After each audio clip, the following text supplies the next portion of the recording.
BJP ಕಾರ್ಯಕರ್ತನೊಬ್ಬ admin ಆಗಿದ್ದಂಥ ಗ್ರೂಪ್ನಲ್ಲಿ ಮುಖ್ಯಮಂತ್ರಿಗಳ ಬಗ್ಗೆ ಅವಹೇಳನಕಾರಿ ಸಂದೇಶವೊಂದು ರವಾನೆ ಆಯಿತು ಅನ್ನೋ ಒಂದೇ ಒಂದು ಕಾರಣಕ್ಕೆ ಆತನ ವಿರುದ್ಧ FIR ದಾಖಲಾಗಿತ್ತು ಮತ್ತು ಅದಕ್ಕೆ ಮನನೊಂದು ಆತ ಆತ್ಮಹತ್ಯೆಯನ್ನು ಮಾಡಿಕೊಂಡಿದ್ದ.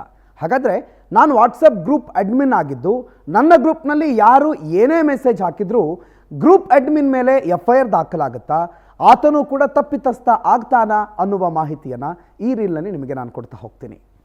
ನೀವು ವಾಟ್ಸಪ್ ಗ್ರೂಪ್ನ ಅಡ್ಮಿನ್ ಅನ್ನೋ ಒಂದೇ ಒಂದು ಕಾರಣಕ್ಕೆ ನಿಮ್ಮ ವಿರುದ್ಧ FIR ದಾಖಲಾಗುವ ಹಾಗಿಲ್ಲ. ನೀವು ಅಡ್ಮಿನ್ ಆಗಿರುವಂಥ ಗ್ರೂಪ್ನಲ್ಲಿ ಇರುವ ಸದಸ್ಯರು ನಿಮಗೆ ಆ ಗ್ರೂಪ್ನಲ್ಲಿ ಒಂದು ವೇಳೆ ಒಂದು ಸಂದೇಶವನ್ನು ಕಳುಹಿಸಿದರೆ ಆ ಸಂದೇಶಕ್ಕೆ ನೀವು ಅನುಮತಿ ಅಥವಾ ಆ ಸಂದೇಶಕ್ಕೆ ನೀವು ರಿಯಾಕ್ಟ್ ಮಾಡಿದರೆ ಮಾತ್ರ ನೀವು ತಪ್ಪಿತಸ್ಥರಾಗ್ತೀರಿ.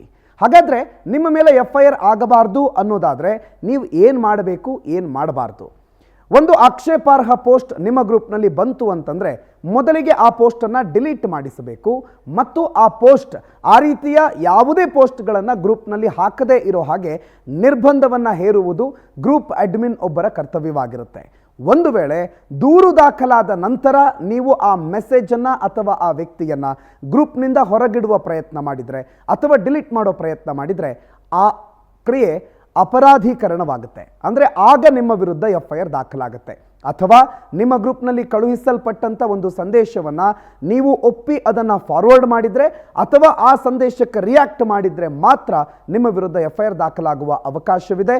ಕೇವಲ ನೀವು ಅಡ್ಮಿನ್ ಮತ್ತು ಯಾರೋ ನಿಮ್ಮ ಗ್ರೂಪ್ನಲ್ಲಿ ಹಾಕಿರುವ ಮೆಸೇಜ್ಗೆ ನಿಮ್ಮ ವಿರುದ್ಧ FIR ಮಾಡುವಂತಿಲ್ಲ ಅಂತ ಕೇರಳದ ಹೈಕೋರ್ಟ್ನ ಆದೇಶ ಎತ್ತಿ ಹೇಳುತ್ತೆ.